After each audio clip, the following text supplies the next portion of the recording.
on my 好， right. 当然了，不是选择，是运作。Yeah, hello, hi, how are you? Very good to see you. Yeah, Dingbo always talk about you. 啊，我以为 Sorry? One of 好 those? 的，好的，好的，好。明天下午就做什么会？你有我的，你不用我的名片了，你有我的名片，你没有吗 Hello, Orville. 可以，可以，可以的。我马上，我下面要跟他有一个见面，one meeting。好的。 Ladies and gentlemen, please take your seats. The panel will begin immediately.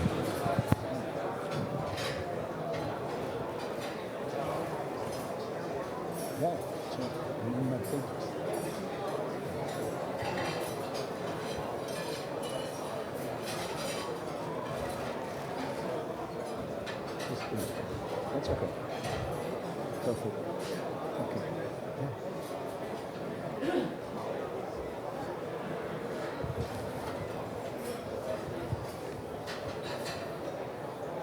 Anyone introduce us, or do I start? Do I start, or does anyone introduce themselves? Or announce that the session begins? I just wanted to know, because the people are so eager.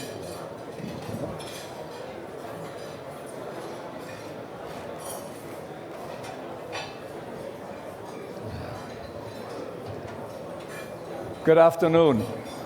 I'm very sorry that I have to interrupt you now, but there seems to be, we have a strict time regime, and therefore we have to continue in our program.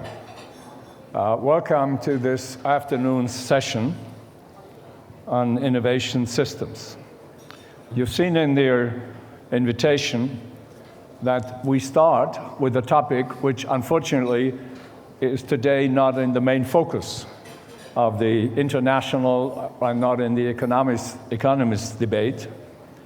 It's, thanks God, not about the debt crisis in Europe, but it's about maybe a way to get out of this. Innovation is a transformation of basic science into valid inventions that improve the long-term well-being of mankind.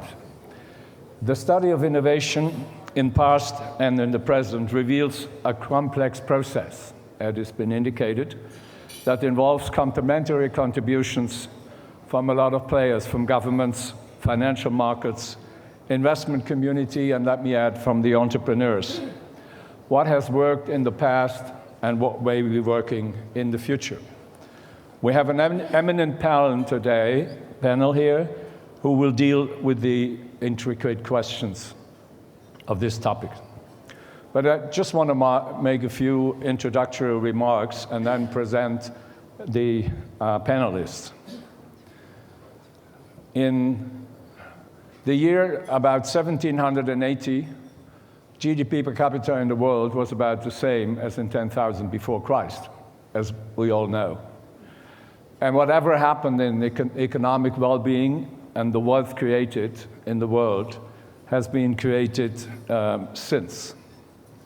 One of the leading players, of course, was China and Asia.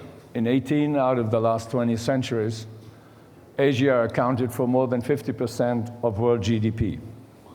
And what happened then to China? It was the lack of innovation, a lack of openness to the world, a lack of understanding of innovation as the basis for economic dynamism, and of poverty alleviation. Today, 31 Chinese provinces are among the 32 fastest growing countries in the world. If we look in the history, we find out that at the key to understand the process of poverty alleviation in the world and wealth creation is innovation. Adam Smith was ahead not only of his time in his economic philosophy and in his ethical systems. His ethical systems views were widely ignored later on, where capitalism developed until now by missing the human part of his identity. Wealth was greatly expanded and leaving the zero-sum concepts. But you could say later on capitalism was sort of hijacked by a lot of other ideas. But innovation still explains all modern growth. And capitalism is not unique in invention, it's unique in innovation. It is important to have R&D and to gain new knowledge, but it's equally important to have innovative entrepreneurs who create new products and services out of the new knowledge gained. And since Schumpeter, we know that in modern times, the entrepreneur didn't have to have funds before he started his own business. At least this was the Jung and the early Schumpeter, where he was rather looking on the entrepreneurial-driven economic development rather than on the industry-driven economics, which he wrote about much later. What we're dealing with are future open systems. And if there is such a thing as growing human knowledge, then we cannot anticipate today what we will only know tomorrow. Karl Popper wrote in The Poverty of Historicism. And I think to look at this situation in the world today, we still have a majority of people who are looking forward to profiteer from further innovation and the spread of innovative ideas into their countries. We have seen that innovation is able to fight poverty, create more equality, destroy feudalism, and by this open up chances for people who never would have a chance before. On the other hand, it would be maybe a big mistake, or maybe even the biggest, after the financial crisis to abandon the fundamental ideas of capitalism.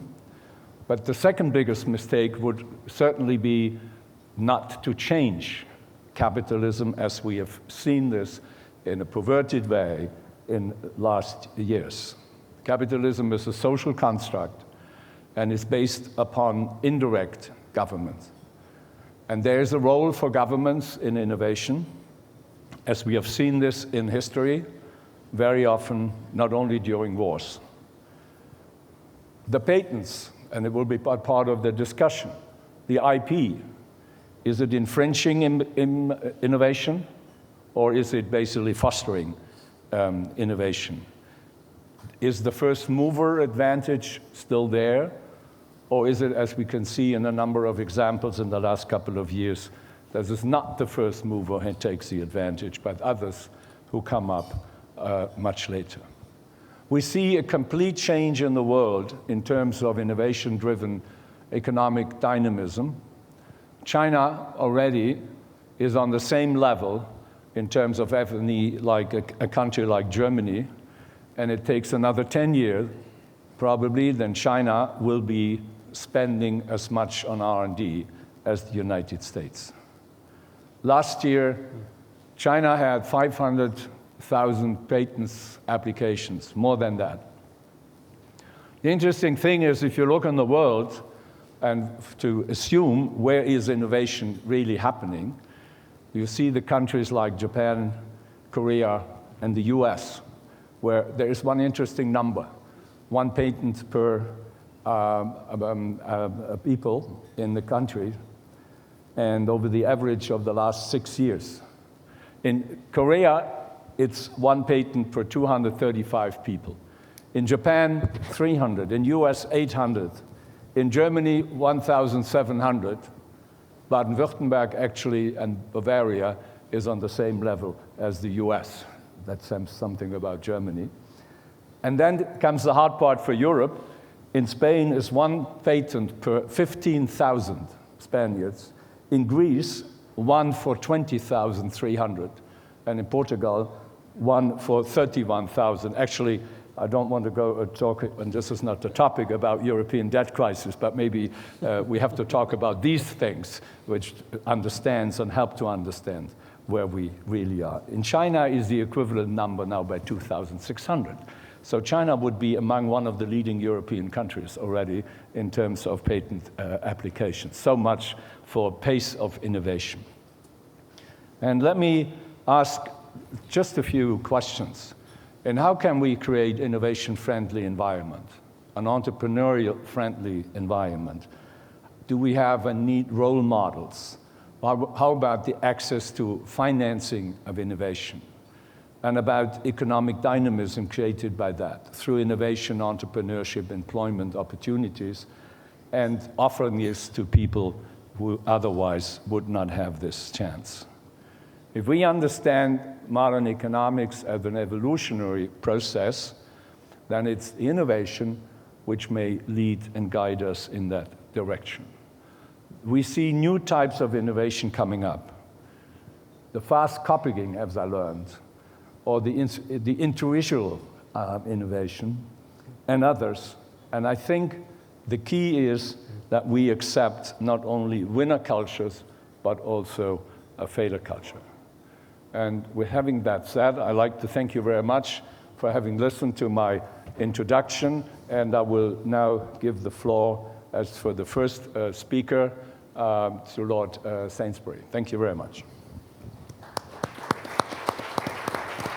So, Lord Sainsbury is, you have all the bios in the files, so I don't have to read them, but I at least want to mention two things. He is the governor, it's not the governor, the chancellor of the University of Cambridge, and he was a visiting fellow there before. He was at Princeton, and then he finally is now. I'm sorry for that. I have the wrong paper. I'm sorry. He was the Minister of Science and Innovation in the UK, chairman of the governing body for the London School of Economics, and elected Chancellor of the University of Cambridge in 2011. You have the floor. Thank you very much. I think a very striking feature of the mainstream neoclassical economic theory, which has been dominant in the Western universities in recent years, is that in fact it's had so very little to say about innovation and innovation policy, which is useful for policymakers. In contrast to this, policymakers have seen it as a key issue on which they need to focus. They've recognized that innovation is a major factor driving economic growth, and that losing the race for innovation advantage in the global economy can result in a relatively lower standard of living as nations lose higher value-added sectors. If we look around the world, we see that in recent years, some 36 countries have created formal national innovation strategies, and that at least 24 have established national innovation agencies. Countries as diverse as Finland and China have made innovation a national priority. Finland, for example, faced with a drop of 9% in GDP when the Soviet Union, its major market for its exports, broke up in 1991, did not attempt to ride out the storm by simply cutting back all investment, but on the contrary, while slashing overall government spending, significantly expanded its support for R&D. This it did in part through boosting funding for its national innovation agency, TECIS, and in part by putting in place innovation-based tax incentives for business. Finland increased its R&D intensity from less than 3% in the 1980s to nearly 4% by 2008. As a result, by 2001, Finland had become one of the fastest growing and most competitive economies in the world. And in the competitiveness rankings of the Global Competitiveness Report, Finland took top spot from the United States in 2000. Today, Finland is widely seen as one of the most innovative countries in the world and to have one of the best designed national systems of innovation. China also, as Victor Fung reminded us this morning, not wanting to remain the low-cost manufacturer of the world for the longer than it has made clear its intention to be an innovation leader. In January 2006, it initiated a 15-year medium to long-term plan for the development of science and technology. The plan aims for China to become an innovation-oriented society by 2020, to develop indigenous innovation capabilities, to increase research and development expenditures to 2.5% of GDP by 2020, to increase the contribution to economic growth from technology advantages to 60%, and to become one of the top 5 countries in the world in the numbers of patents granted. And in 2011, it announced its updated China Innovation 2020 goals, which included investing $1.5 trillion on 7 strategic emerging industries. As well as introducing new innovation policies and making major investments in innovation, recent years have seen many nations creating new national innovation agencies. Recognizing that neither traditional science support agencies nor large inflexible economic ministries can adequately support innovation, more than 24 nations have created national innovation agencies. Some countries have had agencies for a number of years. Taiwan's Industrial Research Technology Institute dates back to 1973, and Finland's National Agency for Technology and Innovation, TECIS, to 1983, while recent years have seen Sweden create Vinnova in 2001, Thailand create its National Innovation Agency in 2003, and the United Kingdom create the Technology Strategy Board in 2007. While all that's been going on, I think it's fair to say that neoclassical economists have shown very little interest in this new focus on innovation and innovation policy as a major factor driving economic growth. There are, I believe, 2 reasons for this neglect. Firstly, they've defined economics as being the study of how to allocate scarce resources among competing ends. They've not seen it as being about how firms create new forms of production, products, and business models to expand wealth and people's quality of life. They've therefore focused on how well a nation's financial and labor markets allocate capital and labor, and not on how its firms accumulate the organizational and technological capabilities that enable them to gain an innovation advantage in world markets. Secondly, neoclassical economists have shown little interest in the institutions, such as the governance of firms, a country's education and training system, and the institutions which underpin financial and labor markets, which empirical studies have shown have a major impact on a country's rate of economic growth. In particular, they've not given much thought to countries' national systems of innovation, which were defined by Christopher Freeman, the economist, as the network of institutions in the public and private sectors whose activities and interactions initiate, import, modify, and diffuse new technologies. I think, however, in the UK, there is an increasing awareness of the importance of a country's national system of innovation, at least among politicians and policymakers. When the Labour government came to power in 1997, it found the UK's national system of innovation in a much neglected state, and it therefore launched a major programme of reform.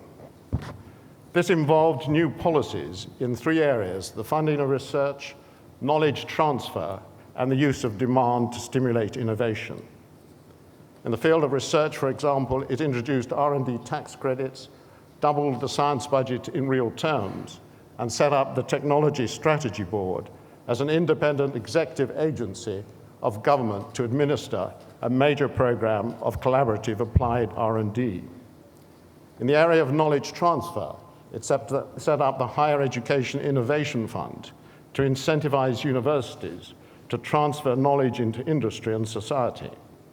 And as a way of using government procurement to increase innovation in the economy, it launched the Small Business Research Initiative, modeled on the highly successful Small Business Innovation Research Program in the USA.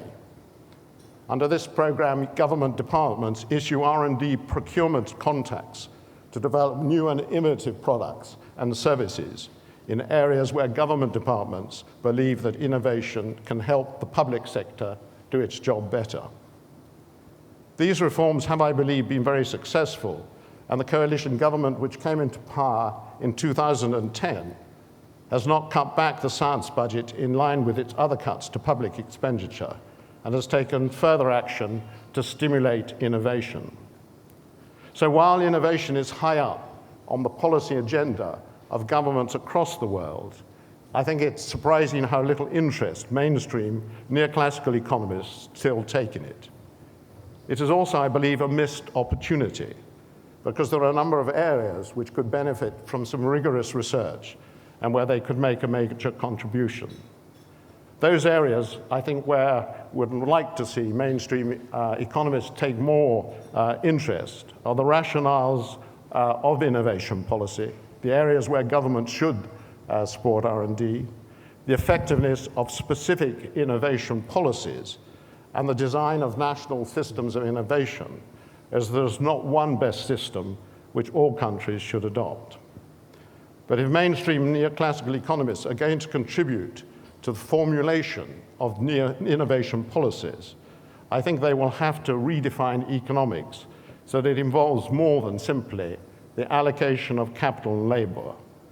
They'll have to find a place for institutions in their thinking, and they will need to accept that mathematics is not the only language of economics. But if they make these changes, I think they will find that they can make a greater contribution to policy discussions about economic growth, which is now at the top of the agenda of almost all countries. Thank you very much.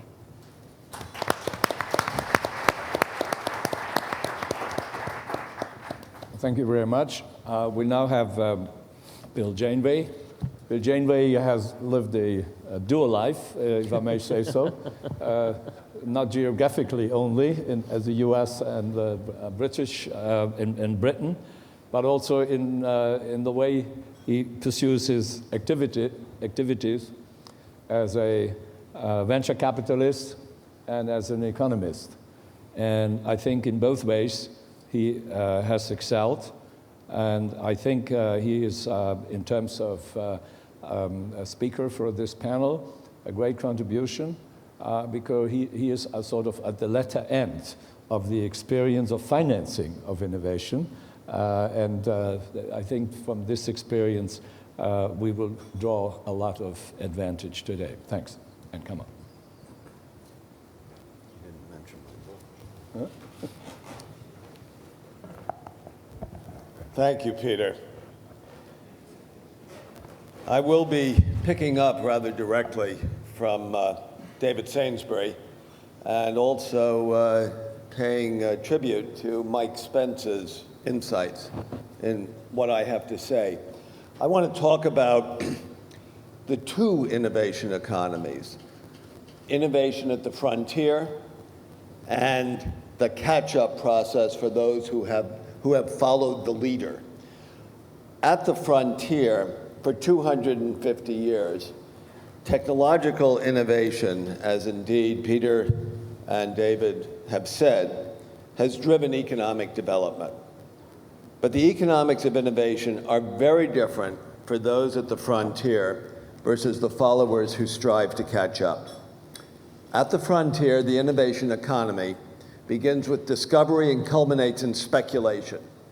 From scientific research upstream to the downstream process of discovering commercial applications of new technologies, progress has been and is achieved through trial and error and error and error. In between, the strategic technologies that have repeatedly transformed the architecture of the market economy, from canals through railroads to electrification and the internet, required construction of networks whose value and use could not be known at the outset of their deployment. Consequently, at every level, innovation at the frontier depends on sources of funding decoupled from concern, from immediate focused concern on economic value.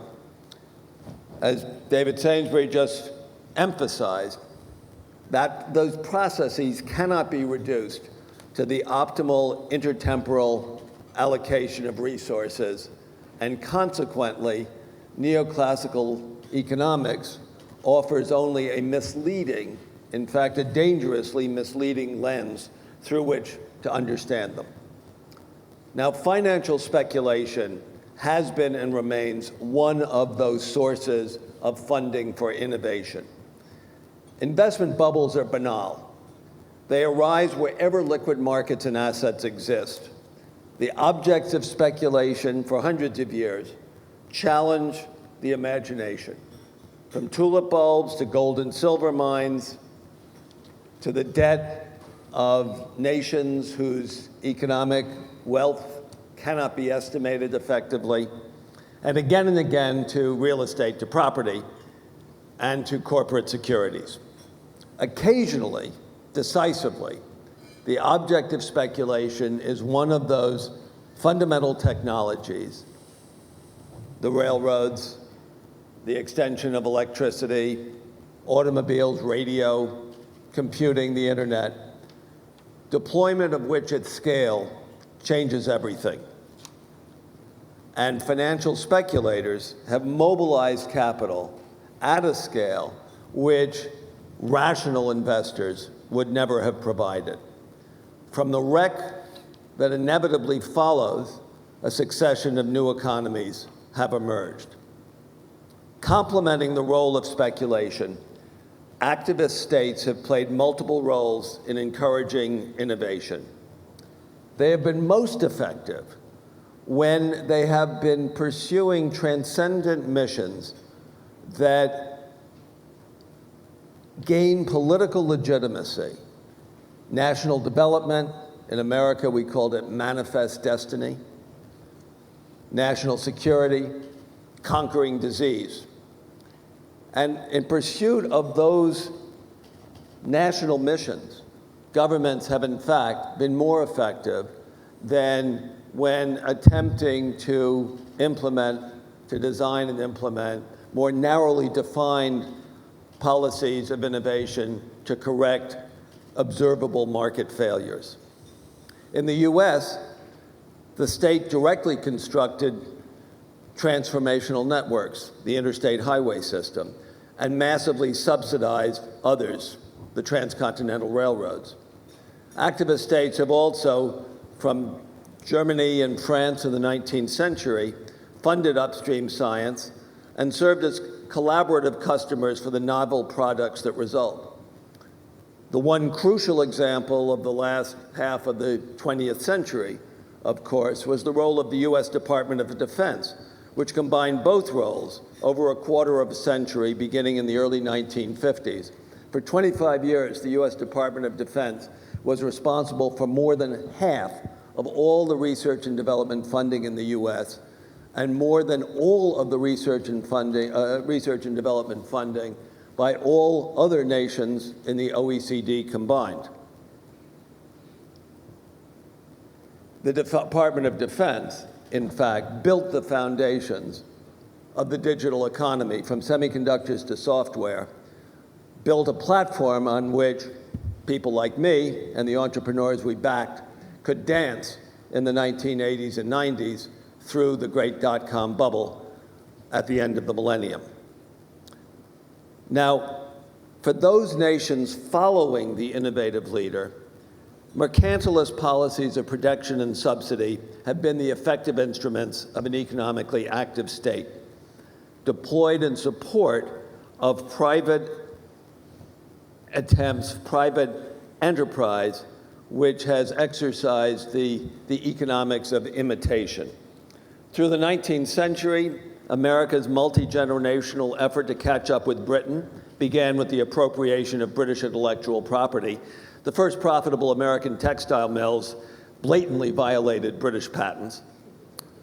And ferociously entrepreneurial private enterprise was supported by a broad array of state investments, guarantees, protective tariffs, in accord with the, quote, American system, unquote, advocated by Alexander Hamilton and Henry Clay, and implemented with respect to tariffs at the national level and with respect to subsidies and guarantees at the state level.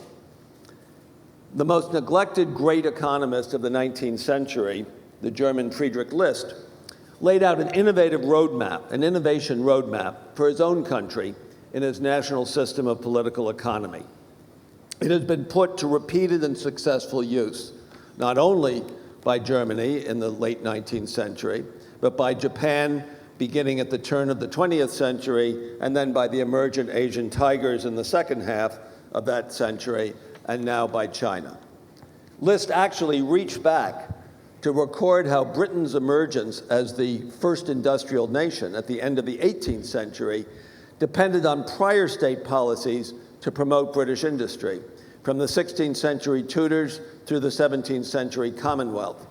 As List wrote, had the English left everything to itself, laissez-faire, laissez-passer, the Belgians would be still manufacturing cloth for the English, and England would still have been the sheepyard for the Hanseatic League, exporting wool and importing value-added products made from that wool.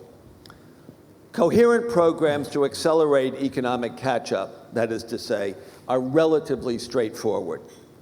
But the transition from follower to leader at the frontier of the innovation economy is more challenging and elusive. The US managed that transition somewhere between the last several decades of the 19th century and the first 2 decades of the 20th century, combining the professionalization of management, as Alfred Chandler documented, with a speculative taste for new technologies, electrification, automobiles, radio, and state tolerance of the great industrial monopolies spawned by the Second Industrial Revolution that invested excess profits in scientific research. The post-World War II invocation of national security as a legitimizing rationale extended America's leadership of the innovation economy. It is not yet clear whether the economic powerhouses of East Asia will succeed in making that transition from follower to frontier. Mike Spence has well defined the multiple challenges in his talk at lunchtime that they face. First of all, as he pointed out, the same national champions that were the vehicles for economic development during the catch-up phase must be rendered accessible to competitive assault. More generally, the role of the state must shift from executing well-defined, proven programs to funding speculative upstream research and supporting trial-and-error experimentation while tolerating entrepreneurial failure. And the debilitating corruption tax that seems inevitably to accompany economic revolutions must be curbed, as it was in Britain during the 19th century and America during the 20th. So we've arrived at a moment of strategic uncertainty. The digital new economy that was made in America exhibits ample momentum in the private sector, and it has a long way to go, despite the technological pessimism of academics like Bob Gordon and entrepreneurs like Peter Thiel. But leadership of the next new economy, the sustainable low-carbon economy, is open. America is suffering the consequences of a generation-long effort to render the state illegitimate as an economic actor. Europe is mired in its self-contradictory commitment to expansionary fiscal austerity. Can China manage the economic, cultural, and political transitions necessary to assume and hold the leadership role now up for grabs? That's the question I would ask. In considering that question, I have found it intriguing to reach back almost 200 years, to consider the state of Britain's political economy when the first industrial revolution was, as one might put it, gathering steam. England in 1820 was governed by a corrupt oligarchy whose authority was exercised across the country in intimate collaboration with a national religious establishment. Political legitimacy was validated by the fear of anarchy, the terrifying reality of which had been observable across the Channel within living memory. Arbitrary, draconian repression was the rule, under the bloody code of criminal justice in place before 1823. More than 100 felonies were definitionally punishable by death or transportation. And the patent system was notoriously expensive and inaccessible. Those who ruled England at the time were trying to hold the lid on the greatest explosion of economic energy and creation of financial wealth in human history. Over a long generation from the 1820s, England was transformed in multiple dimensions, from the old corruption, as the radical William Cobbett described it, to the high Victorian order celebrated in the novels of Anthony Trollope. From the Great Reform Act of 1834 to repeal of the Corn Laws in 1846, and on to the Northcote-Trevelyan civil service reforms initiated in 1853, and the radical Representation of the People Act of 1867, which legitimized and made inevitable the path to political democracy, Britain followed its own unique road towards a relatively stable and sustainable democratic capitalism that could survive the disruptive consequences of successive waves of creative destruction. No doubt China's own path forward will be as distinctive and path-dependent as were the processes through which it reached this extraordinary time of opportunity and challenge. Will that path prove to be as constructively progressive as was England's all those generations ago? Leadership of the frontier innovation economy turns on the answer. In the meantime, I would close by saying that INET is committed, in response to David Sainsbury's challenge, to sponsoring new thinking about the economic and political, the political and financial economics of innovation in both an historical and a theoretical construct. And with that, I thank you very much.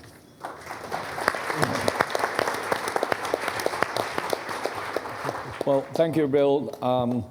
He doesn't need the promotion, but I should add that he just published a very interesting book in doing capitalism in the innovation economy. I'm not going to say this is the final answer, but it is a very important answer to the topic we're having here today, and what in particular is to the attitude as financing of innovation in the technologies he just mentioned. Our next speaker is Edward Jung. Edward Jung he founded Intellectual Ventures in 1999 after leaving Microsoft Corporation, where he was the chief architect, co-founding many Microsoft teams, including Windows, NT, Microsoft Research, mobile and consumer products, and web services. He holds 500 patents, allegedly, worldwide, and has over 1,200 patents pending. If you followed my comments earlier on, this is more than Greece and Portugal have together in 1 year. So you would be able to compete in Europe very easily. Please, you have the floor. Thank you.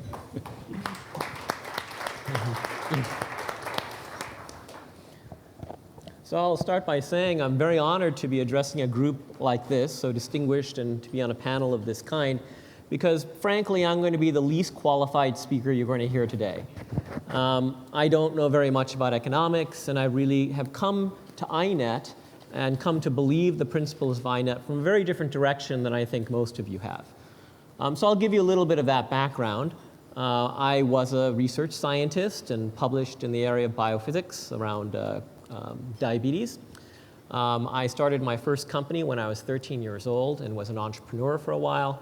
I ran strategy for Microsoft Corporation between 1989 and 1999, and then went off and started this company called Intellectual Ventures. And in every one of those fields, I would say I entered it essentially not knowing what I was doing. And so I've become really expert at going into an area without any knowledge and then trying to do something there. And I would have to say there's really only one compelling advantage to doing that, which is that when you don't know what you're doing, the first thing you need to do is go find all the smart people around that you can find and make them your partners. And somehow find a way that they'll become your partners by giving them incentives to partner up with you. And today I call that building ecosystem. This was very important at Microsoft to make Windows successful, was to find partners of hardware and software vendors and companies and so on that would partner up and try to get their own incentives, all of which were different, aligned so they would actually move the entire system forward. And when you don't know what you're doing, you have to do that. You have no other choice. So when I left Microsoft, I really wanted to go solve bigger problems than a company like that would even afford to allow me to do. And it was very clear the world was full of big problems, whether it's things like water or energy, or dealing with the environment, or trying to figure out how to solve agricultural problems, or healthcare, or aging populations, and so on.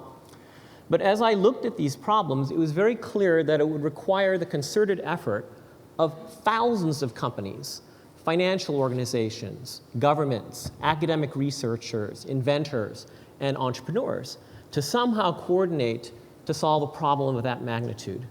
And so how could that be done? Well, my view was to do it with ecosystems. And I think I have a slide that we can put up. Oops. OK, so I guess it's kind of on that side there.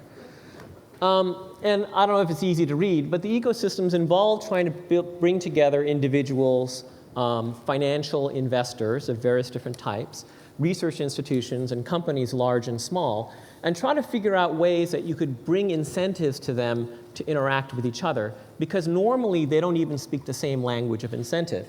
As Bill Janeway's book has talked about, there's a lot of non-economic incentives that governments work with. Sometimes they're the right performance indicators, and sometimes they don't seem to be the right performance indicators. But by talking to them and trying to get all of these things aligned, I thought there was an ability or a hope to try to solve these large-scale problems. Now, if we kind of fast forward to what got built over the last 9 years, we're able to bring over 30 large multinational companies who invested on the order of $3 to $4 billion into this project. Lots of financial investors, some of which are shorter term, some of which are longer term, partners with lots of venture capitalists, SMEs, and now starting off looking at governments. You know, the sheer magnitude of trying to bring all of this together is important because the problems that are being tried to solve are very, very large. So we work with over 570 academic and research institutions around the world. It's very global. We have over 5,000 inventors. And if you look at the USPTO listings, 8 of the top 10 inventors in the world actually work with intellectual ventures. And I'm number 5. In building this of this scale, again, the key component here is to figure out how to get everyone to interact using their own language and using their own kind of incentive systems. And if you kind of look at the diagram I put up earlier, one of the big missing pieces when I was working on this up until about 3 years ago was government. And the other one that became apparent as I went off and talked to governments was actually the kind of industry of economics. And this was very important because many of the projects we were working on would take several decades to unfold. And in fact, one of the magic tricks in trying to build my company was to try to find a way that investors would be able to invest over a period of 25 years. All of our investors come in for a 25-year investment. That's very hard because when I try to raise money, as Bill Janeway will remember, it's very hard to go to an investor and say, yes, please put in money for 25 years. You may not be around when it actually pays off. And actually, interestingly, it was surprisingly hard over the last couple of years as I talked to governments to get them to do the same thing. And that was surprising to me because I was used to this concept that, of course, governments must make long-term investments. But in fact, the bulk majority of governments I've worked with, it's been very difficult to get them to make policies that last longer than an election cycle or to try to get people to take risk that spans an election cycle. So I guess in some kind of strange irony, not because of any particular planning, most of my successful activities in building projects of this nature have been in places like Singapore and in China, and not so much in places like the United States. It can be in natural resource-rich places that have distributed governments like provinces of Canada, or again, provinces of China, or small countries in Europe, such as Denmark, where we've had a lot of success, or Finland, Netherlands, but not so much in places like France or Greece or Italy. So I found this a fascinating thing, that in many ways the structure of government and their ability to make decisions, their ability to take risk, and their ability to execute policy on a long time scale has essentially pulled them out of the running of building ecosystems like this. It's very easy to talk to them about metrics like, well, did we increase the number of inventions that their inventive institutions produced? And we do that. But it's very difficult to get them to invest in something that involved creating an ecosystem you would have to wait 20 years to generate the next 100 valuable companies. Okay? Not a lot of places will do that. And in fact, even getting into a conversation for how you could stimulate the right metrics to do that is very, very difficult. Last week I was working with the NDRC, which is a central policy-making body for China, and it was much easier to get them engaged in having a conversation of what the KPIs ought to be for provinces and cities. There's no one to even talk about that with in most other countries, right? And so the second point that I've actually had some discussions about here at this meeting is that we also went through, I guess, an evolutionary period where we try to model a lot of things about this, this kind of evolving ecosystem, and found, actually to my great dismay, actually initially I was very, very excited because in around 2008, I was able to finally hire top quants out of Wall Street, okay? They were completely unaffordable to me in 2005 or 2003, but suddenly in 2008 they became much cheaper. So that's a market at work. That's sort of, it can work for you. And so I hired a number of them, and then they proceeded to utterly fail to come up with a reasonable model that would pass my sniff test for how these kind of ecosystems would evolve. So we moved away from that and looked to what I would call the next generation of what happens in a lot of science. If you look at physics, if you look at biology, if you look at IT, design systems, and semiconductor, they all go through a phase where they believe so much in computer models that they rely on it too much. And usually they get punished for it. And when they exit, what they do is they try to figure out a way that they can do real-world simulation. In other words, go out to the real world, pilot at some scale, and then figure out how they can expand from that with success. And that actually works very well, whether you're building a super collider in the case of physics, or you're actually trying to figure out how to do discovery-based biology in the case of pharmaceuticals, or you try to do that in the area of innovation ecosystems.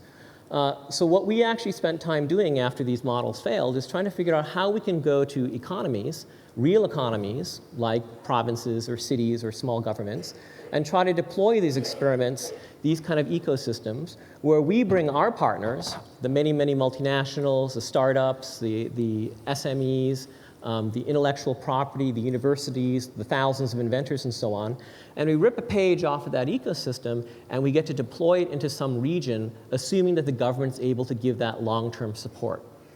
And that's been an interesting exercise over the last couple of years, looking for the governments that can actually do that. We've had a couple of very recent successes. We still have a long way to go to try to prove out this experiment. But in terms of building a living laboratory in which we can try to incubate and try out these new ecosystem ideas of how we can get all of these different partners to collaborate to try to do something really big, like in the case of Copenhagen and the capital region of Denmark, we're working on their elder care system. Big problem, will involve thousands of companies, lots of research, lots of universities, and lots of inventors. That kind of thing, we're really dedicated to it. We want to keep trying to do it. And I guess over the next few years, assuming you guys keep inviting me here, I'll start talking about how the results come out. Now, I'm not going to go into this talk about the various different examples I gave in my position paper, which I presume all of you can read, about how this kind of system so far has enabled us to make long-term investments in technologies that otherwise would have been impossible to incubate. A great example of this is one of the crazy things we're doing is, this new nuclear power company called TerraPower. which several people have invested in. We're looking at deploying in Asia, in fact. Nobody actually in their right mind would normally use in a venture capital type of system, or even today in a government-sponsored system, build an innovative nuclear reactor. The time frame is just too long, and I think it's an interesting case study to show how we created the incentives to allow people to invest at a very early stage, at a late stage, and to have all connect together. The same thing, what we've done with Chimeta with new materials technology, and we're trying to do with these innovation mega projects for things like healthcare, agricultural food supply, and green technologies, I think will be interesting examples for you to look at. So I'm actually very hopeful that groups like INET, hopefully in conjunction with us and other people like us, will go out there and do these experiments, find out great ways of building these innovation ecosystems, and then go prove it out and scale it to the rest of the world. So thank you.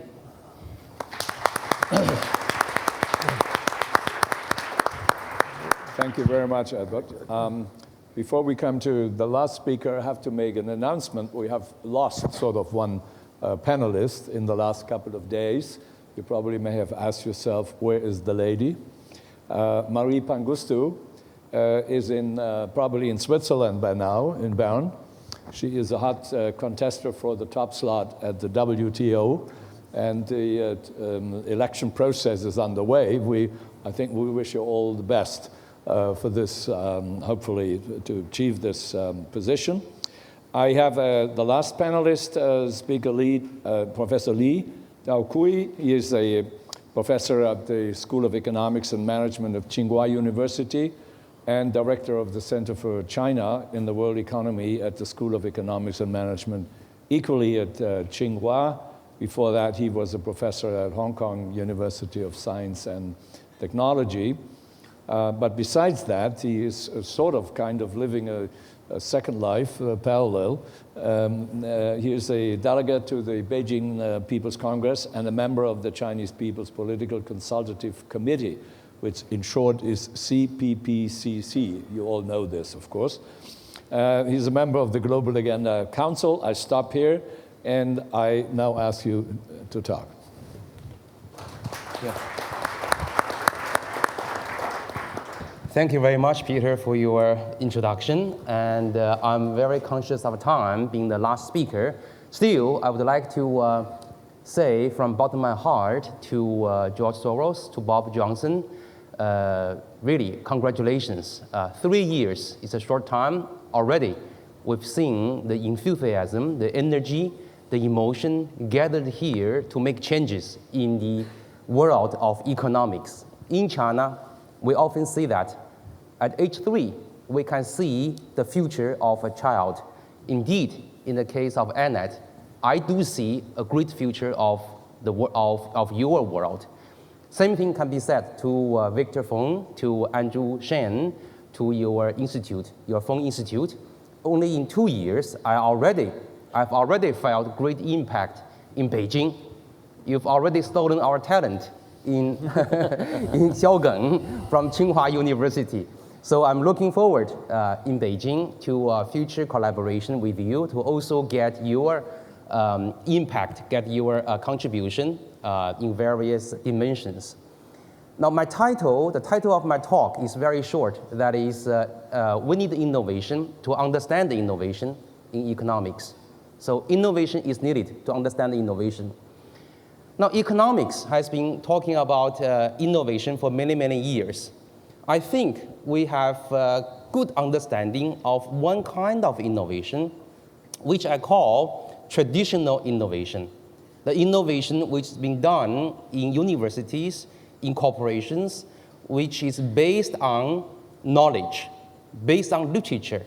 So whatever we do in universities, in research, the first thing we ask is what is the existing research in the area? What's the literature?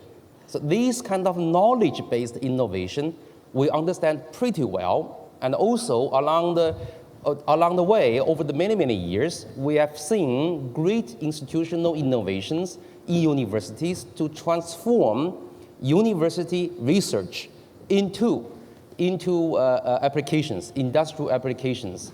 My former employer, the HKUST, Hong Kong University of Science and Technology, has been extremely successful in this regard not only in Hong Kong, but also in mainland China. So that research, I think we understand, innovation, I think we understand relatively well. However, in today's fast-changing world, seems to me the two other kinds of innovation we have relatively little knowledge about. And sometimes we criticize this kind of innovation.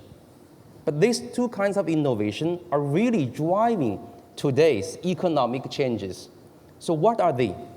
The first kind of innovation, for the lack of name, I call it Bandit innovation. Bandit innovation. This done by bandits. By that bandit, people who are familiar with the Chinese economy don't want to know what I'm talking about. Bandits are in Chinese by shanzhai, by people who are robbing the so-called intellectual property rights. 50 miles north to this center, to here in Hong Kong, you will see lots of these bandit corporations. They make innovation based on imitation. For example, telephones, mobile phones. Whatever model you have in your hands, 50 miles away from here, you can buy an imitation model, which is almost the same, 99% the same as your phone in terms of appearance, in terms of basic functions. Of course, there's always 1% difference. So these kind of innovation are actually, I would argue, driving the Chinese economy. Most of the innovations in today's China, which are meaningful, which are driving, which are making economic progress in the mainland China, are actually this kind of innovation. Of course, we can criticize this innovation as robbery, as stealing assets. However, before we criticize, before we attach value or judgments to this kind of innovation, we have to understand the mechanism of this kind of innovation. So here are some of my observations. Number one, this kind of innovation function as a role to sometimes demonopolize the leaders, forcing the leaders either to release some of their patents or know-hows. Sometimes they force the leaders to decrease the price. For example, let me give you one example. In the area of engine design, we know there's a world leader in Porsche, B-O-S-C-H, German, proud German corporation, private, not listed corporation. And this Porsche company is the world leader in the so-called common rail, high-pressure diesel fuel injection system. Very advanced. Almost all engines in today's diesel engines use this technology. And in China, we have a corporation which is trying to innovate based on imitation. And the CEO of this corporation told me that even if he fails, he's able to threaten the Porsche Corporation to lower its price on each part of the common rail fuel injection system to the clients. So these kind of innovation actually, in my view, creates social value because it lowers the monopolized rent. It enables a larger number of a set of clients to enjoy the technology. And also this innovation actually is not threatening the leading edge of the leaders. In this case, it's the Porsche Corporation. I talked to senior executives of Porsche Corporation. They kept on telling me that they don't feel comfortable being the sole leader of their technology by very far distance. They want to create an ecology, following our previous speaker's words, ecology of innovators. Having the ecology of imitators would create a kind of atmosphere for further innovation for the leader.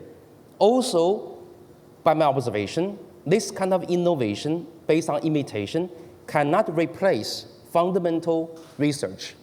Because even though the imitators can take the snapshot of current technology, they do not have the accumulation of knowledge, of know-how to enable them to continuously grow out of themselves. So therefore, I would tell my German friends, don't worry too much about Chinese corporations imitating you. They are implicitly creating actually better value for your corporation down the road. So this I call bandit innovation. Innovation by bandits. Well, the second kind of innovation we have even less information or knowledge or research about is innovation by young people. Again, for the lack of words or phrase, let me call it teennovation. Innovation done by teenagers. Who are the examples? Well, Facebook, right? Zuckerberg, right? Look at Apple in the early days, Microsoft in the early days. These kind of innovation are totally different from innovation in universities. These innovations are actually based upon intuition, based upon imagination, rather than based on experiences or knowledge. In fact, oftentimes, people have to dislearn their previous education knowledge in order to innovate in this regard. So this is new. To me, this is the driving force, one of the driving forces of leading economies in the world in innovation. Again, we have very little knowledge about the behavior of these kind of innovators. For example, innovators in this kind of innovation may not always be concerned about monetary return. Look at the example of Zuckerberg, right? The guy is not interested in making monetary payoff. The person is very modest in his personal needs. The person doesn't even consist of being qualified as a wonderful manager of funds. He has to rely upon somebody else to manage money for him. So what matters for these kind of innovators would be the ecology again. The ecology surrounding him to encourage him to innovate. The coolness of the aura of these kind of activities creates incentives for these people to innovate. So again, I urge our colleagues in economics to pay more attention to this kind of behavior of innovation. So to summarize, I would argue that innovation is a new subject actually in economics, even though it has been studied for many, many years. And in order to understand our today's world economy, to understand the Chinese economy, fast-growing emerging market economies, we have to look at innovation from scratch. And in this regard, I really look forward to INET, to our Feng Institute, to do further research and also to promote discussion and research in this regard for us to further understand innovation. Thank you very much. Thank you. So thank you very much also you. So this panel seems to be not only having a topic of innovation, but seems to be innovative in itself. We are creating a number of words this afternoon, as you said, for the lack of words, Bandit innovation and innovation and others. So would you like to make one comment on that? Would you like to comment more on that when you say this, when the innovation? Are you meaning that it's just because they are young, or is it because sort of it's a very different approach? Well, I would say it's a very different approach. As I said, it is this kind of innovation are not based on accumulation of knowledge.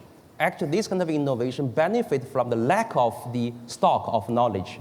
So I am a negative example of this kind of innovation because for me, I have a hard time, frankly speaking, to use Apple products because I have been poisoned by Microsoft, by PCs, right? It's very hard for me to dislearn my PC, my Microsoft habit in order to even appreciate Apples. Sounds like I'm yes, Lord Sainsbury? Well, I was just going to make the point that I don't think this is so novel, this kind of innovation. It's not a coincidence that we've seen a lot of this IT innovation actually take place in Silicon Valley or Boston. It may be very new, but it takes place in those places which are centers of technical innovation. And there's a very good explanation of this. Steve Jobs got his ideas not out of the blue. He got them from Xerox Palo Alto Research Center. And I think you see this across the world.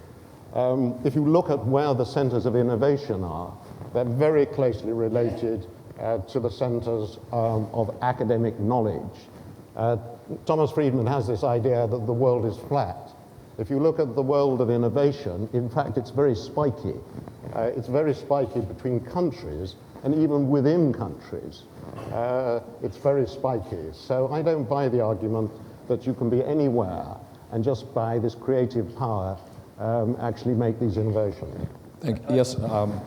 I would add that, however, the maturation over the last 20 years of the internet-enabled economy, the emergence of open source software, of the cloud-based computing resources that can be rented by the cycle and by the megabyte for storage, have lowered the bar radically for those who are innovating not deeply in the technology, but in being imaginative about how to use it.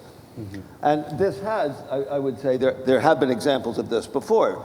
When the railroad networks were built, when in America Railway Express became the vehicle for the killer app, that is, the killer app was mail order retail, as Brad DeLong has written very eloquently. It then became possible for an enormous amount of new innovation in branded consumer products. So a company that was unthinkable before, a national company in Cincinnati, Ohio, called Procter & Gamble, could address a national market thanks to what in today's dollars would be hundreds of billions of investment in redundant, over-constructed railroads that themselves went bankrupt while the tracks were there to enable products to be shipped and to create a national market. I think we're seeing something like that very similarly in the world of social media today. And I think that putting that in the historical context and then thinking rigorously about when does that kind of innovation become possible is a very interesting challenge for economics and for economists. Yeah, I've talked earlier about this notion of a pendulum effect, where industries go and they swing between doing very deep technologies, where it's extremely difficult for somebody who's very novice to play in that space, where there's deep semiconductor technologies, new processes, new kind of optical materials and so on. And then they'll swing back over to, after those things are all there, available in the supply chain and essentially commoditized and standardized, then people can assemble them. And they require much less knowledge to do that. It's much more about the creativity, the ability to fail fast, to find a market that's actually viable. And you'll see tremendous amounts of innovation during that time. The 4,000 telephone companies that existed in the US long ago, and the number of auto bodies that were showing up sort of in the early 20th century and so on. And so that happens, and it doesn't require much knowledge at all. And the anecdote I would give is, we have this network of over 5,000 inventors globally that are in our system. And so we get to watch how they innovate. And there are ones who are deeply academic, coming out of a lab with a Nobel laureate or whatever, and they're working on extremely deep technologies that are, very difficult for other people to even understand, like our metamaterials work. But then there's a whole bunch of sort of younger folks who sometimes are just undergraduates, so they don't even have their first degree yet. Okay, and they're inventing at this higher level, integrating things and coming up with inventions that are equally or possibly even more valuable. It's actually created social problems in a lot of Asian academic institutions, where you're having some young undergraduate in a department outperforming the chairman of the department, which creates some social problems that we've had to deal with. But looking at the metrics, you look at what they invent in, and it's quite different. And we do find those kind of inventors in fairly obscure places. We found we have a bunch of young inventors that are in rural India that are doing a lot of interesting things with clean water.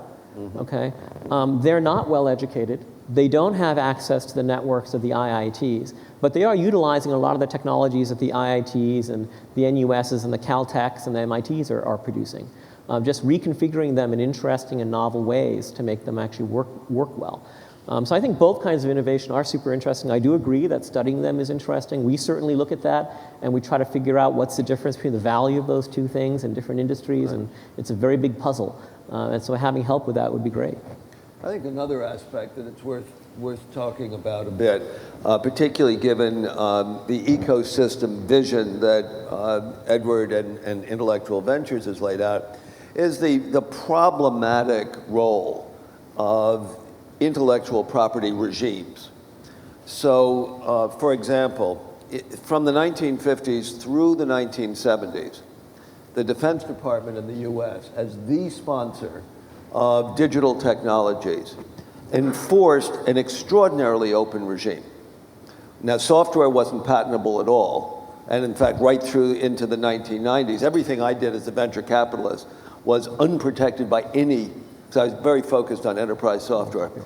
And copyright was meaningless in writing software, because there's always a different way of writing the same algorithm.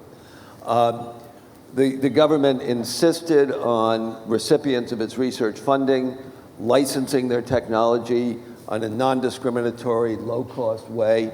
It sponsored partnerships. IBM learned how to process silicon from a little instrument company in Houston called Texas Instruments, in Dallas rather, called Texas Instruments.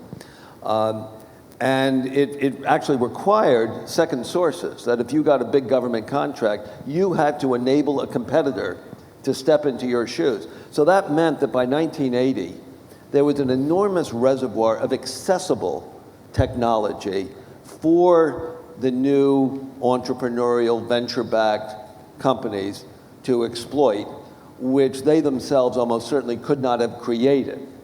Now, on the other hand, the absence of any intellectual property protection, living entirely in a bandit innovation economy, clearly doesn't work either. There is some contribution from neoclassical economics.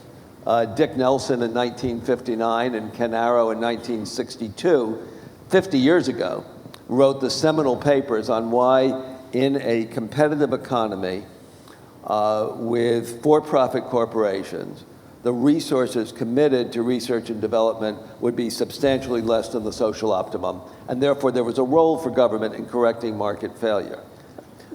And on the other hand, the extreme of where we are in terms of the intellectual property regime today potentially does impose a tax on new companies, given the enormous burden of trying to deal with the patent establishments that have been constructed. And this is something that IB may be addressing. Do you want to get in? Let me mention that in the new model or the new fashion of innovations, seems to me the intellectual property rights may not be relevant. Yep. Look at the case again, look at the Facebook, right? That's right. Well, do you ask Facebook to file for patents? They wouldn't even give a damn, because they are so big. They're growing so fast. There's no way for the second guy to come up, unless, of course, unless Chinese government help the second guy, okay, right? There's no way. So the IPR, in such a fast-growing pace of innovation, may not be, seems to me, I may be wrong, as irrelevant as before. Also, let me emphasize, you have been talking about the supply side of innovation, saying that, oh, the basic technologies are available, therefore the young kids can integrate systems and can innovate. Let me talk about the demand side. If you look at today's the world economy, especially in developed countries, seems to me the huge demand is not in material consumption. The huge demand is in social aspects. People want better technology to connect with each other. People want better technology to see each other, right? To exchange ideas, to have conferences, instead of having a car which can run faster, 0 to 100 kilometers an hour, by 1 second. They don't give a damn on that. They want better social services. And in this regard, the young kids come in, because they are more intuitive than we are in understanding the nature of people's interaction. Yep. I do think you want to be a bit careful about IT being the only kind of innovation in this world, right.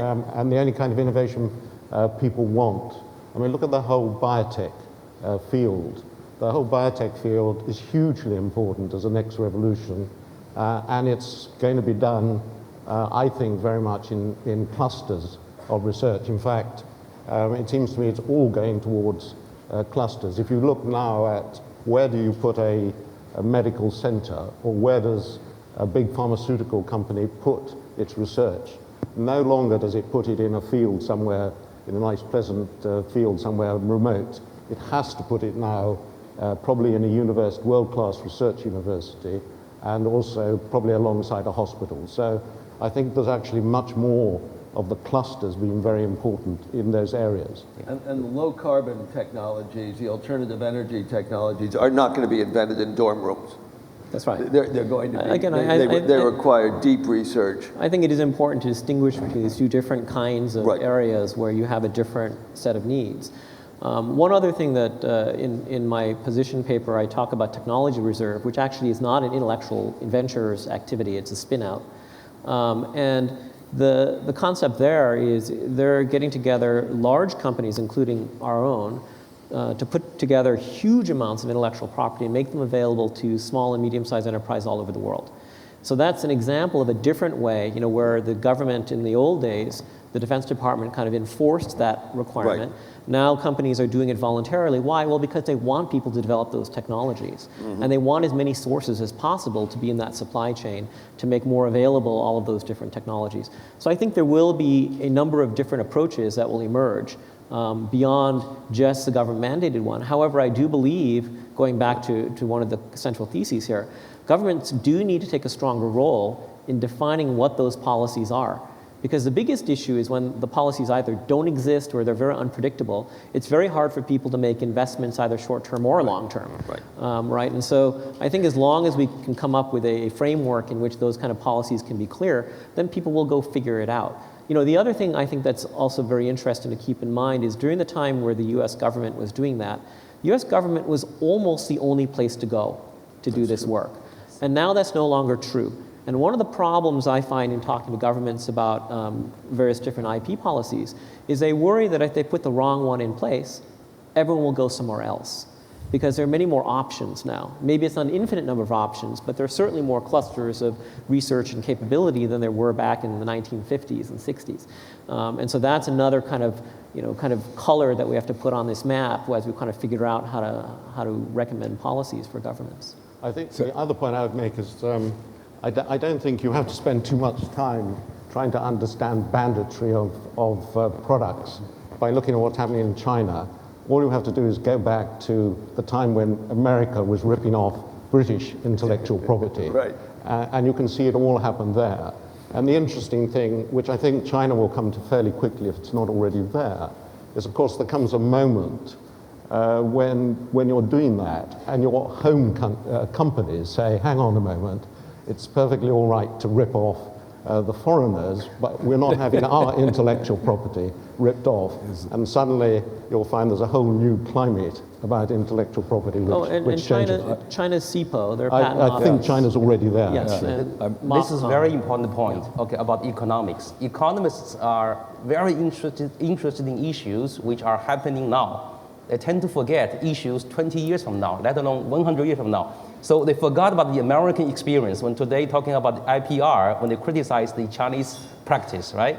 So the INET, I hope, can start a new fashion of research by looking at history, but researching on the history properly. Yeah, I'm told by large European corporations, the best partners today in China for increasing the level of IP is Chinese corporations who face the fact that the bandits somewhere out in the country, and until a couple of years ago, those Chinese corporations were ripping off the intellectual property of European or American companies, and now they are the best sort of form the alliance with the foreign companies in order to safeguard their intellectual property against Chinese firms in the province. Is that something you see? Yeah, it's amazing actually. Most people don't realize in 2011, China was number 2 to the US in IP enforcement in courts. Yeah. And they actually found for the patent holder more often than US courts did. And this is actually part of a very deliberate policy that they put in place, including training their regional judicial, their justices, about IP and how important it is to start protecting IP domestically so they can actually encourage more domestic IP. Now, I don't think that's diminishes the importance of being able to copy. because that does give you the fundamental cash flows and economics to build the rest of your industry on top of. But there is, as many people have pointed out, a very tricky kind of part where you flip from one to the other, Right. or you decide what areas you're going to do that in. And the fact that China has gone off and made a very, very big national push for 7 very specific different areas in which they're going to invest in technology going forward, and ask the various different regions to go figure out which areas that they're going to be in, is going to drive some interesting behaviors in trying to figure out how they'll do the regional policies around these different What technologies. effect is this going to have on future patents regime? In China. Yeah. I think just over time, China's patent regime is going to get stronger. You think it's going to be stronger? You agree? Well, the patent system will be stronger by this legislation. However, in terms of actual enforcement, still tremendous problem. And in the end, I would say it may not be a bad thing, because encouraging this kind of bandit innovation may not be a bad thing overall, because it creates pressure on the monopolizers, on the leaders. No, that's an excellent point. Let me nuance that. He's very much correct. For legislatively, it's going to get stronger. Enforcement will be very, very lumpy. It's already true. There's a lot of provinces which are only making their money off of this, what you're calling bandit innovation, who have no incentive whatsoever to enforce. Right? But there are other areas, like in Shanghai and Beijing, where they have a much stronger incentive to enforce, and so we'll see uneven enforcement and regionalism, which is another issue that China has to figure out. Yeah, otherwise, do you want to comment on this? Otherwise, we are great in time. No. We have, we spent the last 30 minutes, we just started, open it up for Q&A and comments. Now, it's difficult from here to see, are there mics in the room? Yeah, okay, where are the guys with the mics? Okay, you just to make it short, we start just from right to the left. Otherwise, we get confused. I see about 15 hands up here. And I ask you to be short. Could be a question or could be a comment. And you to make it more interactive, please tell us to whom you address your comment or your question, or otherwise we will find someone from the panel who is going to comment on that. So we start here on the right side. Yeah. I've got the microphone. Yeah. John Chisholm, San Francisco. Gentlemen, thank you for this really stimulating discussion. The pace of innovation is inexorably increasing as one idea can piggyback off of another more quickly through high-speed networking, the internet, social, search, you name it. For a patent to have a fixed 17 or 20 year, to grant a fixed 17 or 20 year monopoly on an innovation is increasingly, it seems to me, becoming out of step with the environment as the pace of innovation increases. It would be like if you held innovation constant, the length of the patent would constantly be growing relative to the pace of innovation. So my question for the whole panel is, might it make sense, or what would be your thoughts about systematically reducing the length of time that a patent is applicable for by so much per decade, say 10% or 20%, to reflect this increase, systematic increase in the pace of innovation? Can I? Yes, thank you. Is there a similar question to patents? Maybe we put two or three together, because otherwise we're just jumping around. Yes, please. Thank you very much, Jim Balsley.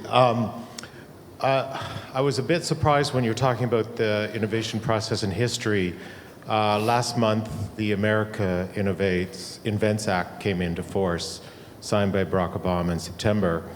And in December, Brussels Parliament passed the new European Patent Court, the EPC, with the surrogate courts first out of Paris and then in Mannheim and London. Yep.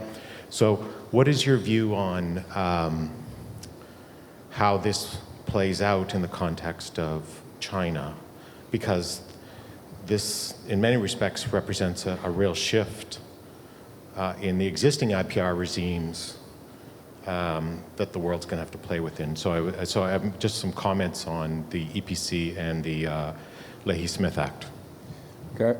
Another question or comment with regard to patent regime? No. Yes, please. Here we are. You and then you. Yeah, I've seen you. Robin Meredith, author of The Elephant and the Dragon. I just wonder if we could get at what, since we're sitting here in Hong Kong, it seems to me a crucial question, which is when will China be able to truly innovate? I mean, this is the land that invented gunpowder and the magnetic compass and 1,000 other things for Europeans. And now we're stuck with bandit innovation, as you say. And your Microsoft colleague, Kai-Fu Lee, says that China just imitates, makes Chinese Twitter, Weibo, and innovations like that, because that's where the money is. What will it take for China to get back to its great traditions of innovation, or is that done? Thank you. And then, yeah, please. Hi, I'm John Pang from Kuala Lumpur. A point about the notion of intellectual property as such. I think that's parasitic on the notion of a Lockean notion of property. Intellectual property is property by analogy with physical property, right? It goes back to the Lockean notion based on natural law and therefore is moralized. And so that's reflected in the way we talk about it. We call it rip-off, we call it bandit, whatever our attitude towards it. And down that path, right, it takes us towards, it gets us to a situation in which you have IP law, such as it is in the US today, which I agree with Dr. Janeway, has come to sometimes absurd extent. And it prevents us from seeing it in a historical context. So perhaps, I address this to the panel, there may be a way of thinking about it in a more nuanced way, because I think it's property by analogy. It's an entirely pragmatic instrument. And we should never forget that it was put in place as a policy instrument to encourage innovation, and its effectiveness as such should be viewed in light of that. And I think enough with the moralization around it. I don't think it's helpful. So again, saying that China has an imitative economy, for example, the implicit moral judgment there, I think is just unnecessary baggage. Thank you. Only to patent regime. Yes, please. And then we wrap up. Yep. It needs a mic in the middle, in the center. Yes. Thank you. I'm David Young from the INET Young Scholars Program. I have a question regarding the financing of innovation. So we've seen venture capital is a good instrument for the financing of innovation. So my question is how to make sure these innovation, no matter they are initiated by the Defense Department or the innovation that Professor Lee has mentioned, such as the innovation or the Bandit innovation, how to make sure there is enough financing towards this kind of innovation. I think we're going to not address that question until we've discussed patents, and then we can come back to the role of venture capital in the discussion. I think we're just talking about patents right now. So he slipped in the patent regime camp. Okay. Talking about venture capital. Now, we put this aside and come on with this later. So we have 4 questions, and I think, David, you want to comment on this? Yes, and Bill, yes, thank you. I think with the question of patent length, there are 2 factors here. One is the pace of innovation, but of course the other part of this is the investment that has to go into the discoveries. So for example, and this will vary of course between different areas. So for example, I think there's a real problem of having patents which are long enough on the drug discovery side, given the huge amount of cost that has to go into that. So I don't think it's quite as easy as just saying we should cut down the length because of the innovation is going quicker. You've also got to say, does it actually make it worthwhile for the person doing the discovery? As far as China innovating, I think this is already happening and will come very quickly. We've only got to look at the quality and the speed of which the quality of Chinese science is changing. I believe that will come, the innovation will come very, very strongly. I totally agree about the point about intellectual property is, of course, it's a fiction in a sense. It's saying, and you have to create these fictions, that there is property, intellectual property, but I don't think that takes away the issue of that you need to protect intellectual property in order to give incentives to the discoverers to do that. It isn't a natural law, it's absolutely a construct about property, and it's done with a very clear purpose of encouraging inventors to do it. Yes, Bill? Yeah, a couple of points. First, I do very much agree with David that you look at the pharmaceutical industry, it's an entirely different situation from looking at the social media exploitation of underlying IT that continues to evolve. So it may be the case that in principle there shouldn't be one patent length for all patents. In practice, of course, trying to negotiate that. I think that probably the more immediate question, particularly because it's before the United States Supreme Court right now, is the scope of patent law. This was radically extended in the 1980s.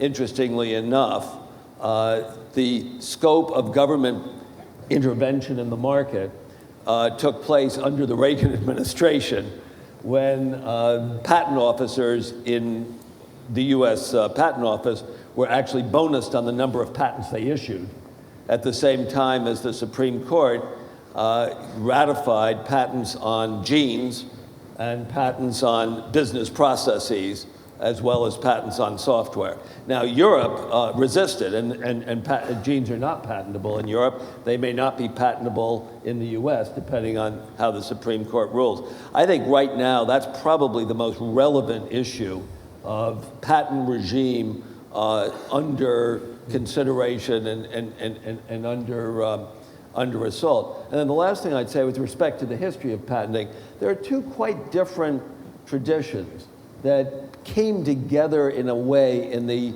19th century. In Britain, patents grew out of the same motivation that produced the East India Company. It was the deliberate grant of a monopoly to a private, usually a very well-connected group that were able to fund an extremely expensive process that usually involved bribing a lot of people. It's all in Dickens, by the way. You can read all about this in I think it's Little Dorrit. But in the US, the embedding in the Constitution of this definition of patent and copyright deliberately as an incentive for innovation is something really quite new and quite different from the British tradition. It's perhaps migrated closer towards the British tradition over the last 30 years than it should have. But I do think that that distinction is important, and that the tension, and this is where the innovation by imitation plays a role. This distinction between the encouragement to innovation on the one hand and the entrenching of monopolies on the other is a very fundamental potential contradiction as to whether the patent regime actually encourages innovation or represents a tax on innovation. And that, in the academic literature, the historical and the theoretical literature, is up for grabs. Some of you young scholars, this is a very, very ripe field to which to apply yourselves. A lot of research is necessary, I think, in that, because we still do not have the answers, and history is not telling us the final thing. Yes? Do you want to comment on one of the questions? I think most of the things have been said, and I agree more research needs to be done. I am very actually bullish about Chinese fundamental innovation. Again, I think there's a lot of the seeds being planted for it. I think a lot of the Chinese companies I talk to are willing to make much longer term investments than most of the US companies I talk to. And I think even a lot of the Chinese government support for that is also longer term than I see in the US. Those are all good indicators that some fundamental inventions may come out of China in the next 20 years. So, do you want to make... Let me answer the question of what does it take for China to innovate. Yeah. Great question. China is innovating, right? Bandit innovation is innovation, as I already mentioned before, right? It's a kind of innovation, and I would argue that the first step to innovate is to imitate, generically, right? So that's why we're talking about patent, right? Will China be able to do other kind of cutting edge, leading edge innovation? Well, yes. I think the only thing it takes for China to do the leading cutting edge innovation is time. Time will help China to do. Why? Because the needs, because the per capita income today is still so low. It's still 18% of the US, right? How can we expect such a poor country to be able to innovate at the leading edge? It's impossible. Also, let me emphasize, I totally disagree with a very popular view that culturally China is not positioned to innovate in the common sense in the future. No, that is a disagree, because there's no single Chinese culture. There's a large array of subcultures which are totally different. I mentioned across the border, 50 miles from here, I mean Shenzhen. Shenzhen's culture is totally different from the culture in Beijing. People in Shenzhen, engineers in Shenzhen are very dynamic. I mentioned the Bandit. In Chinese, 山寨, which I don't think is a bad word, means a fighting spirit, right? Fighting spirit, a spirit of trying to do something to improve from nothing, right? That is the innovative spirit or culture. So indeed, I have faith that time will enable China to innovate in today's Western fashion. Well, a look in history proves this, basically. Before the Europeans started to invent, actually, and before that started, we had a very breakthrough technologies and invention introduced from China, and not the other way around. So actually, if you look in history, I would support your answer. I know what Kai-Fu Lee is doing, but with his firm accelerator he runs in Beijing, it's a beautiful name called Innovation Works, in a double sense, sort of. And, but they're only addressing basically the Chinese market, but with a lot of business models and ideas coming from abroad. Yes, now we start from the left. Mariana Mazzucato from the University of Sussex. And I just want to say that I have a problem with the word ecosystem. And it's for two reasons. The first is that it's actually nothing new. So David Sainsbury mentioned the work of Chris Freeman. I have the honor of having his chair at SPRU, so I'm very happy to talk about him. He's been talking about systems of innovation for years. And so what I think we really need to talk about is what kind of ecosystem do we want? And I think the problem here is that increasingly we've had parasitic versus symbiotic ecosystems. And what I mean by that is, where are today the Xerox parks, the Bell Labs, the RANDs, which, for example, Apple completely depended on? There was no technology behind the iPhone or the iPad that was not government funded, from the internet, GPS, touchscreen display, the Siri voice-activated personal assistant, all government funded. Pharmaceuticals, which you say are different from IT, they're extremely problematic. Over time, for the last 20 years, we've had less and less R of the R&D being spent by big pharma. Increasingly, as Bill Lazanek has shown, they've been spending lots of their money on just buying back their own stock. This is definitely an industry which you could sum up as socialization of risk, privatization of rewards, which people have been, have used to talk about the banks. It actually quite nicely describes the innovation ecosystem within pharma. So what can we do, this is the question, in order to make the ecosystem more symbiotic? And Bill Janeway's work on VC, which is so interesting in his book, what you talk about actually, is that VC has come in always late, after the state has done the hard thing. The problem, which I don't think you talk about enough, but I know you have very interesting opinions on, is why then have they been allowed to reap such high rewards? Because innovation is very cumulative. We need to make sure if you come in late, you don't capture the entire integral, just what you've done. I'm not sure the VCs would agree about the last 10 years. I'm happy to address the VC question. Yeah, we'll collect a few. Let's talk about VCs. Yeah. Next. Please. Hi. There's been a sense that if you're not failing, you're not trying hard enough. And several of you have brought up the role that government has to play in innovation systems and R&D. But there's also been a cultural shift, particularly in the US since the recession, but in other countries as well, of an inability for public institutions to absorb failure because any instance of failure is perceived as corruption. So do you think that a lot of the resistance to getting involved in innovation systems is actually the government's or a more fundamental cultural shift among voters and taxpayers? Thank you. Next. Questions. Good question. There, exactly. Yep. Yep. Yep. Here we are. Here you go. Yep. Okay. I used to be working for Oxfam, so I would like to ask a question about patent, especially relating to pharmaceutical. You know, the trade-related intellectual property agreements often come into create problems for those who need the pharmaceuticals in the drugs in developing countries. So, I want the panel to comment on the relationship between this patent service to human needs and private gains.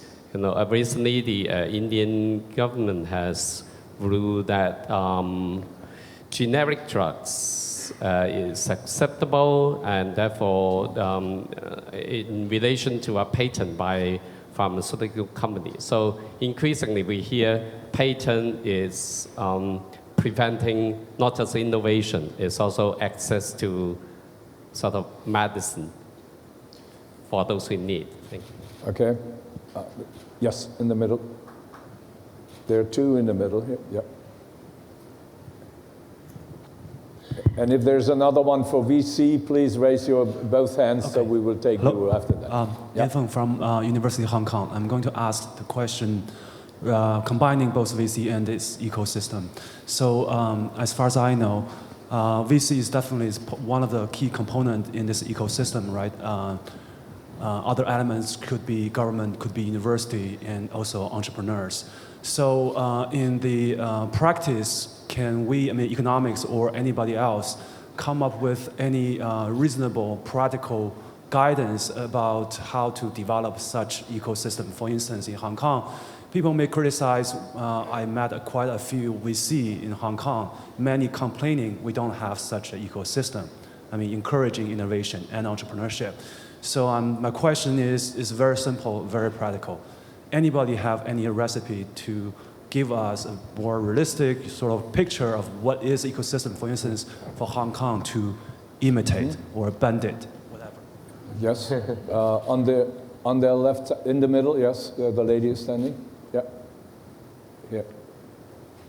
Behind you, no, behind you. Piggybacking, Nina iHacker, University of Massachusetts, piggybacking off of that last comment, I think Bill and David's points really illustrated to me the importance of education in all of this. And given that in the United States, at least, we're in the middle of a major educational crisis with schools shutting down, schools being shut down in major cities, I think this has to be part of the conversation when we're talking about the government's role in promoting innovation as well. Thank you. We'll take one more. Yes, behind you. Yes.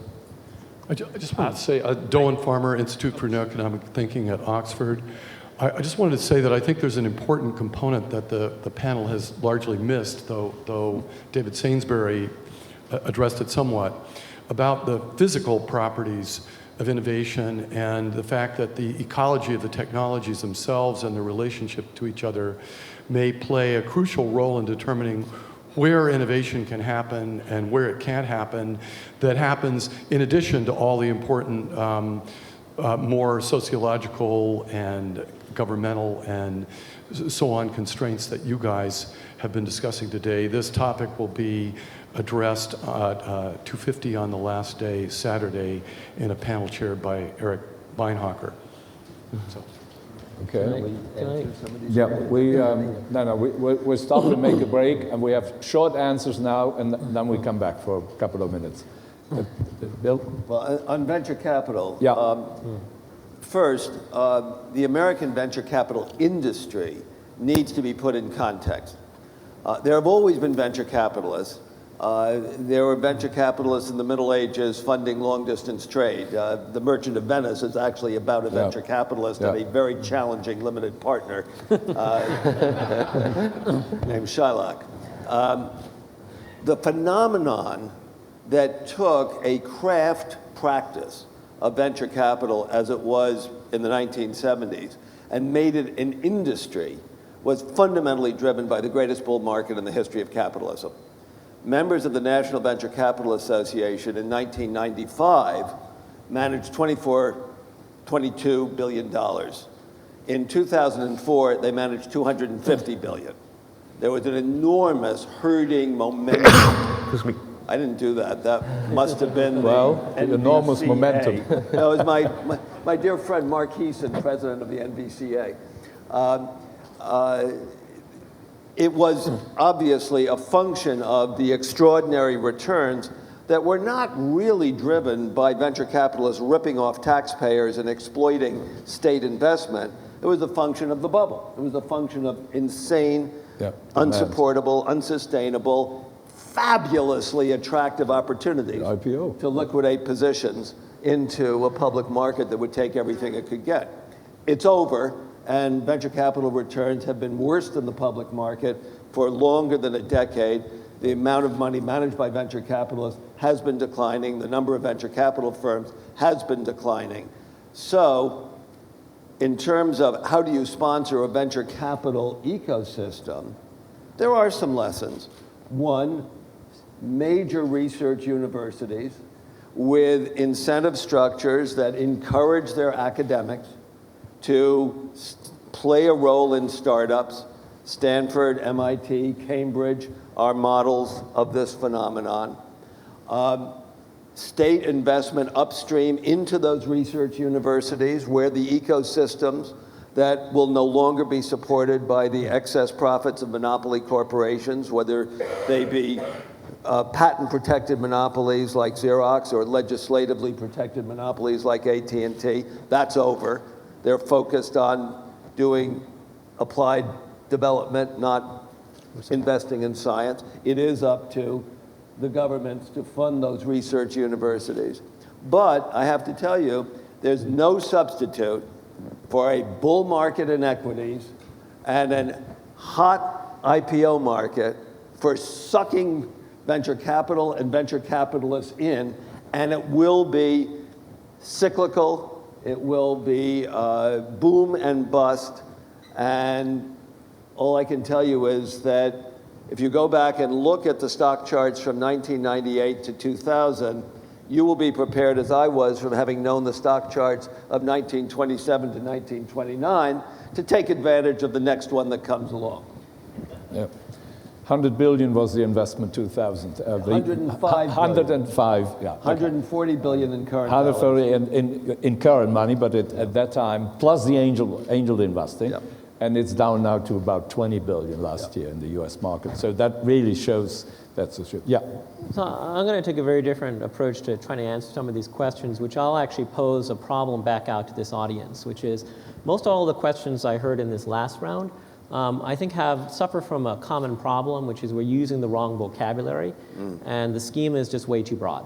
So for example, the issue on education, well, it turns out the US has a great system for producing disruptive entrepreneurs, better than any other country. Yeah.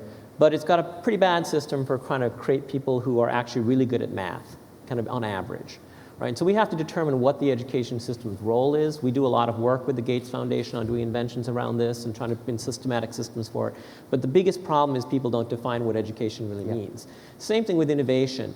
You know, I think the woman over here was saying that the iPad and the Macintosh weren't innovative. They were actually super innovative. Okay? They did borrow humongous amounts of ideas and look and feel. And of course, they were, in one sense, maybe parasitic on government research, but I wouldn't call that parasitic. I think that's the reason government research is there, is to actually cause those sort of things to happen.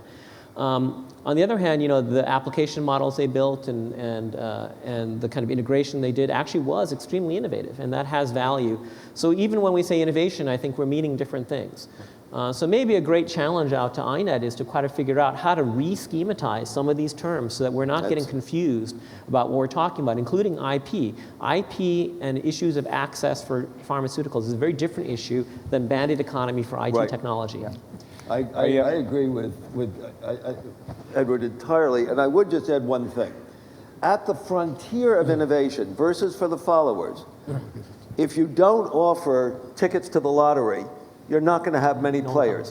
The crime against social nature was not the enormous money made by the really risk-taking entrepreneurs and the venture capitalists. It was taking that model and applying it to established corporations, let alone established corporations whose debts, whose liabilities were guaranteed by the government.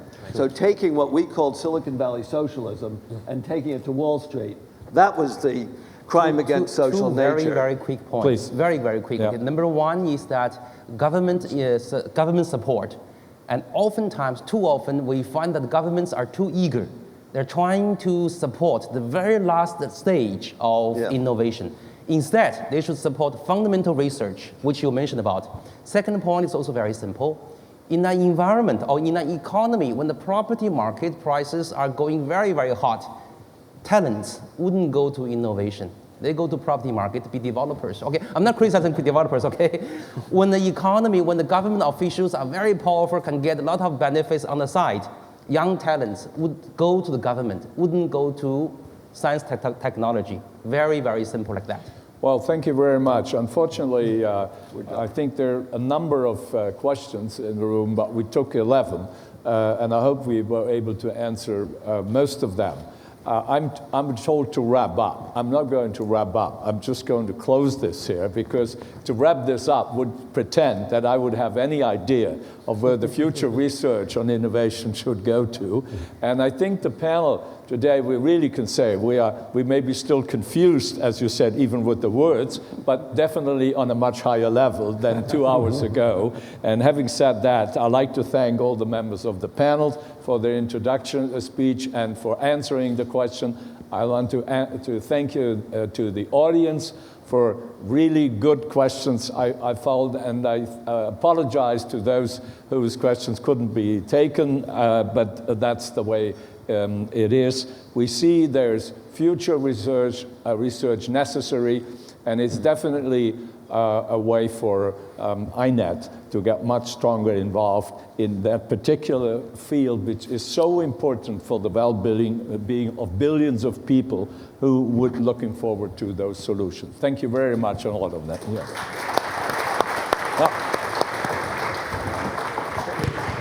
Ladies and gentlemen, there will now be a brief coffee break. Will the panelists for the next session please report to the green room immediately? Thank you.